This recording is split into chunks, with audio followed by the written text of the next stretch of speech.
Yo Weddingers, what's up? Ketemu lagi sama saya Agam di Demanten Channel. Channel terlengkap seputar informasi pernikahan. Oke, Weddingers, di video sebelumnya ya, yang ini nih, kita udah bahas 5 poin krusial yang harus kalian semua persiapin supaya acara pernikahan kalian itu bisa jadi wedding dream. Nah, sekarang di video ini kita bahas sisanya nih. Kita bahas tuntas sampai selesai 4 poin lagi yang krusial yang harus kalian lakukan dalam mempersiapkan acara pernikahan kalian. Jangan lupa nih guys, untuk ngebantuin tumbuh kembangnya channel ini, subscribe kalian, komen kalian, dan share kalian sangat amat dibutuhkan. Jangan lupa ya, klik tombol-tombol tersebut. So, selamat menyimak videonya.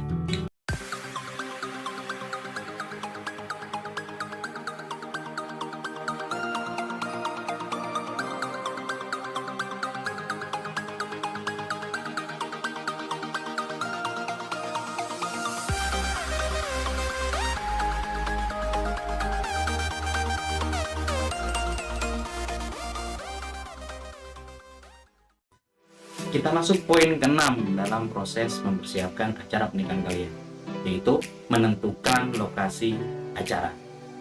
Ya, menentukan lokasi acara itu cuma 2 pilihannya, mau di rumah atau di luar rumah. Gitu. Nah, kalau kalian menentukan di rumah, maka yang harus kalian pertimbangkan adalah 1. Kapasitas acara. Rumah kalian mampu nggak untuk menampung jumlah tamu-tamu yang akan datang. 2. Izin keramaian. Kalian harus mengurus izin mulai dari RT, RW, kelurahan, sampai pihak kepolisian.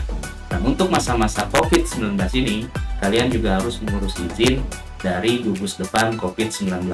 Jangan lupa update terus aturan-aturan dan regulasi pemerintah dari minggu ke minggu, dari bulan ke bulan, karena regulasi pemerintah itu cenderung selalu berubah.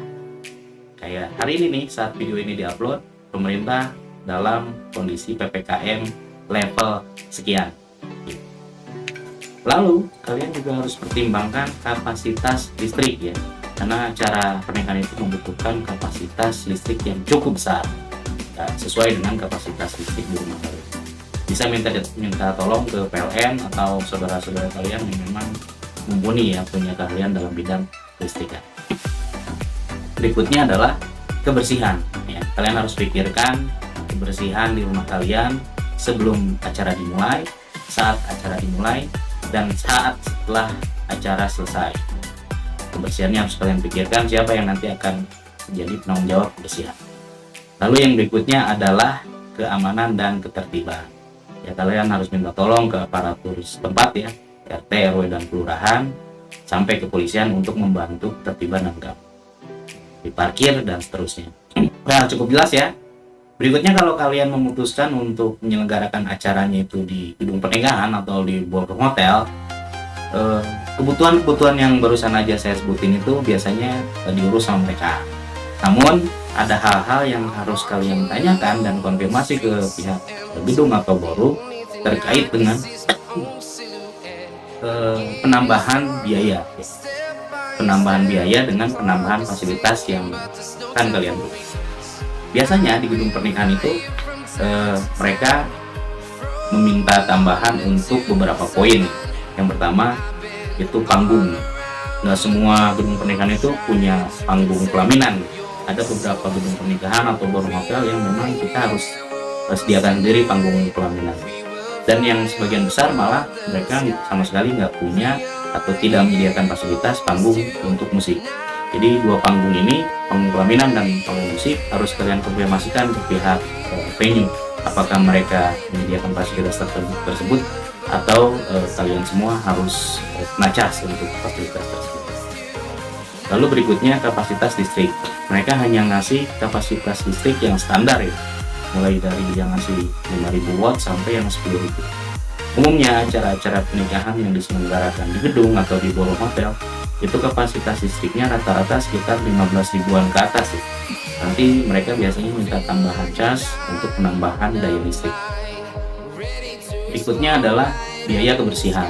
Biaya kebersihan pasti akan mereka minta kisarannya sekitar 500, bahkan ada yang sampai 3-4 juta lah. Namun biaya kebersihan ini biasanya ada kebijakan dari pihak catering atau dekorasi. Jadi beban biaya kebersihan ini bisa ditanggung bersama, tinggal nanti kalian informasikan aja dengan pihak catering sama dekorasinya apakah mereka ikut menanggung beban untuk biaya kebersihan yang dibebankan oleh gedung. Lalu biaya tambahan untuk pendingin, yaitu untuk AC dan blower, termasuk juga blower air. Biasanya disediakan sama gedung, tapi kalian harus nambah ekstra. Lalu yang terakhir adalah penambahan untuk tenda drop-off. Tenda yang ada di depan tuh, itu biasanya bukan fasilitas, kisaran harganya sekitar 1,5 sampai 2,5 juta lah, tergantung tipe tenda yang akan kalian pilih, apakah tenda biasa, dekor, semi dekor, atau VIP. Demikian tuh penambahan-penambahan yang harus kalian ketahui saat kalian nyewa gedung pernikahan atau ballroom di hotel. Lanjut ke poin berikutnya, yaitu poin ke-7 dalam proses persiapan acara, yaitu membuat timeline atau jadwal persiapan kalian. Tuangkan, mau itu di kertas atau di handphone kalian ya, agenda kerja dalam persiapan pernikahan. Patuhi dan komitmen terhadap jadwal kerja tersebut supaya kalian nanti nggak keteteran di waktu yang akan datang. Idealnya persiapan timeline itu H-3 bulan. Kalau mau lebih santai lagi, kalian bisa persiapkan H-4 bulan sebelum hari pelaksanaan. Dan yang terpenting, kalian harus break ya, detail dari estimasi setiap waktu proses persiapan. Misalnya, untuk proses memilih venue itu butuh 3 hari kerja ya. Hari pertama untuk riset, hari kedua untuk mengunjungi venue tersebut, hari ketiganya untuk DP. Nah, masukin itu ke jadwal kerja. Nah, setiap rincian-rincian proses masukin ke timeline tersebut, dari mulai yang video ini sampai dengan seluruh yang dibahas dalam video ini ya. Lanjut, poin berikutnya adalah poin terpanjang dalam rangkaian proses persiapan pernikahan, yaitu memilih vendor-vendor yang akan terlibat di acara kalian. Vendor pertama, memilih jasa penyelenggara acara pernikahan.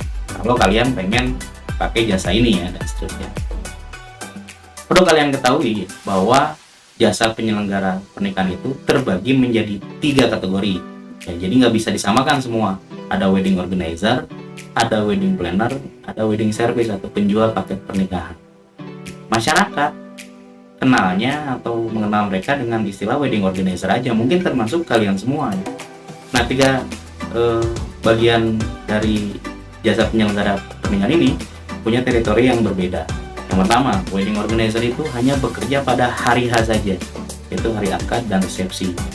Mereka hanya mempersiapkan hanya di 1 hari sebelum, yaitu untuk meeting vendor bersama dengan keluarga. Jadi mereka hanya 2 hari kerja.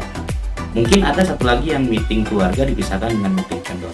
Maksimal mereka hanya bekerja 3 hari. Berikutnya, wedding planner ya. Mereka yang akan merencanakan dan membantu kalian semua dari awal tuh. Terus budgeting, negosiasi ke vendor-vendor, menemani kalian fitting, menemani prewed, dan seterusnya. Mereka menemani kalian dari awal. Hanya saja transaksi keuangan kalian sendiri yang akan lakukan bersama dengan vendor-vendor yang kalian pilih.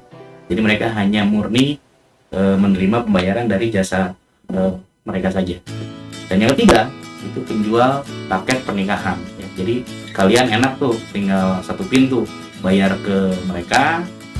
Nah, mereka yang mengerjakan, mereka juga yang mempersiapkan. Hanya saja kalian harus pandai-pandai memilih paket pernikahan, karena bukan hanya penyelenggara jasa pernikahan yang menjual paket, tapi vendor-vendor lain juga semacam catering, make up, mereka juga menjual. Nah, untuk tips dan trik dalam memilih paket pernikahan, kalian bisa lihat di video ini ya. Jika kalian menggunakan wedding planner atau wedding service ya, wedding package yang baiknya kalian gunakan, kalian udah enak sih gitu. Jadi kalian tinggal duduk, tinggal kontrol, tinggal ikutin apa yang jadi instruksi mereka di timeline. Tapi kalau kalian mengurus ini sendiri gitu, kalian harus lakukan langkah-langkah yang ada di seluruhan di video ini. Masukkan 5 hari kerja dalam timeline Anda untuk proses persiapan memilih jasa penyelenggara pernikahan. Habiskan 2 hari untuk riset, mencari WO atau wedding planner yang akan kalian pilih. 2 hari lagi kalian bertemu tuh untuk melakukan interview dengan mereka, ya gali kredibilitas mereka dan kemampuan mereka melalui interview tersebut lah, interview singkat, dan kalian bisa simpulkan mereka bisa bekerja atau tidak. Dan satu hari lagi untuk DP, negosiasi, kesepakatan, bahkan mungkin menyelesaikan MOU di dalamnya terkait dengan fasilitas yang akan kalian dapatkan di wedding planner atau wedding service tersebut. Yang berikutnya adalah memilih vendor catering. Catering merupakan penilaian nomor 1 dalam sebuah acara pernikahan. Jadi semegah apapun nih pesta yang kalian selenggarakan, kalau cateringnya kurang, cateringnya nggak enak, cateringnya kotor, maka pesta pernikahan kalian pasti jadi omongan. Makanya kalian harus selektif lah memilih catering yang akan kalian gunakan. Ya. Berikut tips-tipsnya. Tips yang pertama, pilihlah sesuai dengan harga yang sudah kalian breakdown ya dalam anggaran budgeting yang ada di video pertama. Pilih sesuai dengan anggaran tersebut, jangan yang melampaui ataupun yang mirip terlalu dalam gitu, karena nanti nggak sesuai dengan apa yang jadi harapan kalian. Banyak sekali faktor-faktor yang bisa mempengaruhi mahal atau murahnya sebuah jasa usaha catering itu menjual produknya ke kalian. Jadi kalian harus paham detail-detail yang memang berpengaruh di dalamnya. Jangan sampai kalian pilih yang murah tapi memang kualitasnya nggak sesuai dengan harapan kalian. Faktor-faktor tersebut adalah yang pertama, jumlah porsi. Jadi kalau untuk jumlah porsi di catering dengan di hotel itu berbeda regulasinya. Kalau di hotel kalian pesan porsian itu 300, maka di prasmanannya semuanya pasti 300. Tapi kalau di catering ada regulasinya. Kalau seandainya kalian pesen 1000 porsi, maka ada persentasinya. Ada yang menerapkan persentasi 70%, ada pula yang 80%, ada yang 100%. Estimasi mereka, nggak semua makan di acara pernikahan itu, semuanya makan di prasmanan. Nah, kalian harus pahami ini. Bagaimanapun juga, resiko itu ada kalau kalian pilih yang 70%. Meskipun ya 70% atau 100% di dunia catering itu juga agak kurang jelas juga kalau saya bilang. Karena ada gramasi di sana. Bisa jadi yang 700 porsi itu porsiannya besar-besar, misalnya dagingnya lebih tebal gitu. Tapi yang 100 porsi, yang 100% dagingnya tipis-tipis. Nah, kalian harus selektif dan agak detail bertanya di wilayah ini ya. Berikutnya yang mempengaruhi harga catering mahal atau murah itu adalah komposisi menunya. Kan menu di catering itu ada 3 kan, menu prasmanan, menu stall, atau bukan menu dessert. Nah, untuk menu prasmanan itu biasanya harus, kalau kalian teliti, itu komposisi lauknya itu ada berapa macam. Ada yang cuma 2 macam, yaitu pilihan daging, ikan, atau ayam. Ada yang menyediakan 3-tiganya, dikasih daging juga, dikasih ayam juga, dikasih ikan juga. Tentunya kan beda tuh, kosnya udah berbeda kalau yang 2 macam dengan yang 3 macam. Teliti kalian di sana. Hal yang terakhir yang harus kalian pertimbangkan dalam memilih catering adalah pelayanan dan kebersihan. Artinya personal groomingnya gitu ya, dari tim mereka itu eye catchy atau enggak. Untuk mengetahui itu, kalian harus lakukan tes food langsung ke acara mereka. Di samping kalian bisa mengetahui cita rasa mereka sesuai nggak dengan cita rasa kalian juga bisa mengetahui itu pelayanan mereka, dekorasi area catering mereka, termasuk kebersihan mereka saat mereka eksekusi acara. Cukup jelas ya? Itu tips untuk memilih catering dalam proses persiapan acara pernikahan kalian. Nah, masukkan setidaknya 3 hari kerja untuk proses memilih catering ini ke dalam timeline kalian. Yang pertama untuk riset, hari kedua untuk ketemu dengan cateringnya, hari ketiga untuk memutuskan booking mereka dengan melakukan transaksi DP. Proses-proses berikutnya dalam proses memilih vendor untuk acara pesta pernikahan kalian itu cenderung lebih ringan ya, setelah kalian memilih wedding planner atau memilih catering. Proses berikutnya adalah memilih dekorasi. Kalian tinggal perlu riset, lihat sosial media mereka. Setelah kalian tertarik, datang ke acara mereka, gimana realnya mereka mendekor, dan proses berikutnya kalian tinggal booking DP. Jadi kurang lebih ada 3 hari kerja yang kalian bisa alokasikan untuk kebutuhan proses pemilihan dekorasi. Hari keempat dalam proses memilih vendor untuk pesta pernikahan kalian, kita gabung sekaligus, yaitu vendor musik, upacara adat, dan MC. Ya, kalian hanya perlu masukkan 3 hari kerja. 2 hari kerja untuk riset 3 vendor tersebut, dan 1 harinya lagi kalian langsung DP-in ke mereka sesuai dengan tanggal acara mereka. Hari kelima, 2 vendor sekaligus, yaitu vendor undangan dan souvenir. Kalian siapkan dulu tuh desainnya, desain undangan dan desain souvenirnya. Pilih-pilih dulu ya gitu. Setelah kalian punya desain keduanya, kalian tinggal cari vendornya. Banyak yang offline maupun online. Setelah kalian pilih, kalian DP-in, tinggal 1 hari kerja lagi. Untuk undangan itu ada dummy-nya gitu. Jadi kalian dikasih dummy-nya dulu, baru setelah dummy mereka naik cetak dan printing. Ya, jadi ada 3 hari kerja untuk memilih souvenir dan undangan yang harus kalian masukin ke dalam timeline kalian. Oke, yang terakhir, yang keenam dalam proses memilih vendor untuk pesta pernikahan kalian, yaitu memilih gimmick-gimmick ya untuk acara kalian, seperti mobil pengantin, terusnya fireworks, konfetis, dry ice, untuk menyempurnakan acara pernikahan kalian. Oke, selesai itu pemilihan proses vendor-vendor yang akan kalian pilih di acara pernikahan kalian. Proses yang terakhir yaitu proses ke-9 dalam rangkaian proses mempersiapkan acara pernikahan, yaitu eksekusi timeline kalian sebaik-baiknya. Percuma kalau kalian bikin timeline tapi kalian seenaknya nggak ngerjain timeline tersebut. Percaya pasti kalian akan keteteran. Dari semua rangkaian, dari awal episode video ini sampai seluruh rangkaian yang ada dalam video ini, itu kalau kalian bisa memadatkan waktunya, bisa sampai 16 hari kerja seperti yang tadi saya bilang. Nah, 16 hari kerja tersebut kalian bisa break menjadi 16 minggu kalau 1 minggu kalian 1 hari untuk ngerjain timeline ini.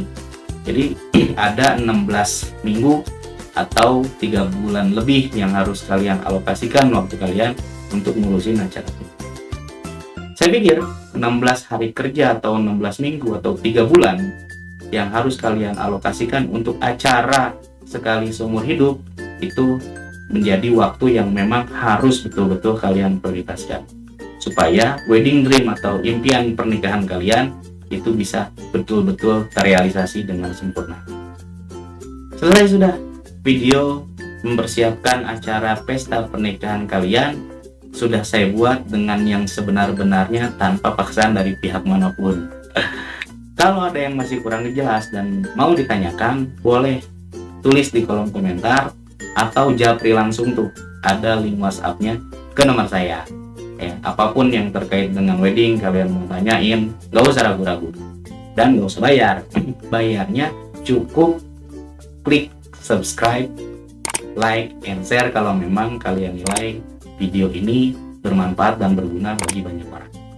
So, sampai ketemu di video selanjutnya ya. Semoga acara pernikahan kalian itu bisa berjalan dengan sukses, lancar, dan mendapat ridho dari Allah Subhanahu wa Ta'ala.